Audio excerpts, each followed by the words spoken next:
স্বামীকে চিনবে না, স্ত্রী স্বামীকে দেখে পালিয়ে যাবে, বন্ধু বন্ধুরে চিনবে না, পীর সাহেব মুরিদরে চিনবে না, মুরিদ পীর সাহেবরে চিনবে না, দলের কর্মী তার নেতারে চিনবে না, নেতা তার কর্মীরে চিনবে না, বন্ধু বন্ধুরে দেখে পালাবে। এই কঠিন মুহূর্তে সূর্যটা মাথার কাছে চলে আসবে, জমিনটা তামার জমিন হবে।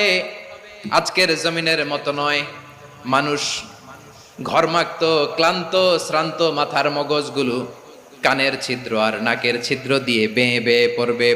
বিশ্বনবী ফরমান, ময়দানে 7 শ্রেণীর ব্যক্তিকে রব্বুল আলামিন তার আরশের নিচে ছায়া দিবেন। তার মধ্যে প্রথম শ্রেণীর ব্যক্তি হলো ইমামুন আদিল। ইমামুন আদিল, ন্যায়পরায়ণ শাসক, যে ইনসাফের সাথে বিচার করে, যে জাস্টিস সমাজে সার্ভ করে, যে সুশাসন নিশ্চিত করে, ওই